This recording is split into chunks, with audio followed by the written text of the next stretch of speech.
Hello everyone, welcome back to my channel. मेरा नाम है अखंड और हम पढ़ रहे हैं Indian geography through my handwritten notes. तो अब हम देखेंगे रिफाइनरी के बारे में। ये चैप्टर नंबर 61 है। 60 चैप्टर्स हम ऑलरेडी कवर कर चुके हैं, तो अगर आपने प्लेलिस्ट नहीं देखी तो आप शुरू से लेके आखिरी तक फॉलो कर सकते हैं और मेरे चैनल को आप सब्सक्राइब कर सकते हैं, क्योंकि आपके लिए डेली मैं एक नया वीडियो लेके आ रहा हूँ। ठीक है, अब देखेंगे हम रिफाइनरी के बारे में। तो टोटल हमारी 23 रिफाइनरीज है। 18 in public areas, public sector में, 3 प्राइवेट सेक्टर में और 2 है पब्लिक प्राइवेट पार्टनरशिप में। ठीक है, अब देखिए इसमें हम क्या पढ़ेंगे। इसमें हमको कुछ जानना नहीं है, हमको देखिए तो कुछ समझने का है नहीं। हमें बस ये पता करना है कि कौन सी रिफाइनरी कहाँ पे लगी, क्योंकि एग्जाम में डायरेक्ट एज द फॉलोइंग आ जाता है इन सब चीजों को लेके। अब हम देखेंगे डिगबोई।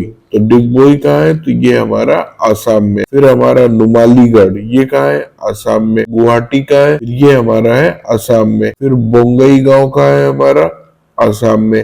ठीक, बरौनी कहाँ है, बरौनी ट्रेन भी चलती है बरौनी, वो है हमारी बिहार में। कोलकाता कहाँ है, वेस्ट बंगाल में, ये तो आपको पता है। हल्दिया कहाँ है, वेस्ट बंगाल में। पारादीप कहाँ है, उड़ीसा में। वाइजैक कहाँ है, आंध्र प्रदेश में। अतिपाका ये कहाँ है, आंध्र प्रदेश। चेन्नई कहाँ है, ये तो आपको अच्छे से पता है, तमिलनाडु में है, इसका कैपिटल भी है। नागपट्टिनम ये कहाँ है, तमिलनाडु में। कोच्चि केरला, ये तो फिक्स है। बैंगलोर कर्नाटक में।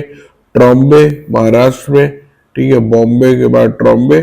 फिर कोयाली गुजरात। जामनगर, जामनगर में ही हमारी रिलायंस ऑयल इंडस्ट्री लगी हुई है। जो जामनगर में रिफाइनरी है वो रिलायंस की है, ये गुजरात में। मथुरा, ये आपको जानना जरूरी है अगर आप यूपी पीसीएस के एग्जाम दे रहे हैं। यूपी में कौन सी रिफाइनरी है, तो वो है मथुरा में। फिर हमारा है बठिंडा पंजाब में, पानीपत पंजाब में और वीना मध्य प्रदेश में। ठीक है, बीना भी कहते हैं इसको, बीना। ठीक है, ये एमपी में। तो ये है क्या, ये रिफाइनरी एग्जाम। रिफाइनरी क्या होती है, रिफाइनरी वो होती है जैसे कि आपने ऑयल एक्सट्रैक्ट तो कर लिया, पर उसके बाद क्या करेंगे, तो पाइपलाइंस के थ्रू यहाँ पे वो भेज दिया जाता है।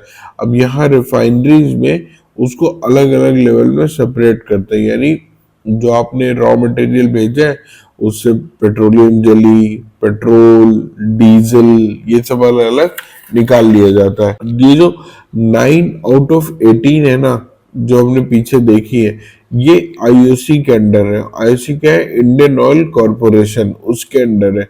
और आईओसी क्या है, इंडिया की लार्जेस्ट रिफाइनरी कंपनी है। इन प्राइवेट सेक्टर की अगर बात करें तो 3 कंपनी है। 2 हमारी है रिलायंस के अंदर और एक है हमारी एसआर। एसआर आपको याद होगा, एक बार वोडाफोन था, फिर एसआर था, फिर हचीसियन एसआर, वही वाला एसआर है। ठीक है, तो ये कहा है हमारी, ये है गुजरात के वाडीनार में। अब अगर हम बात करें कि फर्स्ट रिफाइनरी ऑफ इंडिया कौन सी है, तो वो 1893 में डिगबोई में थी।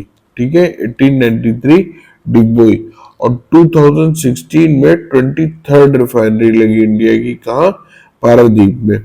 तो और सबसे ज्यादा रिफाइनरी इंडिया में कहा है, तो वो है हमारी आसाम में। ठीक है, सबसे ज्यादा रिफाइनरी कहाँ है, आसाम में। ठीक, अब तो कभी कभी एक चीज का कंफ्यूजन भी हो जाता है कि पहला वेल कहाँ था, तो पहला वेल मकूम में था। ठीक है, वो स्मॉल था बहुत, पर पहला लार्ज वेल कहाँ था, वो था हमारा डिगबोई में। ये इंडस्ट्रियल पर्पज से किया गया था। इसमें से वो इंफॉर्मेशन है जो आपको आपके एग्जाम के लिए बहुत हेल्पफुल है।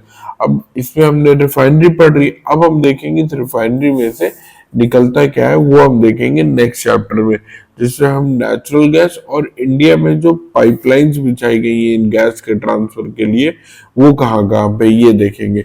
तो अगर वीडियो अच्छा लगा हो तो please do give me a like. Also please subscribe to my channel, क्योंकि डेली एक नया वीडियो आ रहा है और आप आराम से पढ़ सकते हैं, पूरी इंडियन ज्योग्राफी की तैयारी कर सकते हैं एकदम फ्री में, किसी भी कॉम्पिटेटिव एग्जाम के लिए।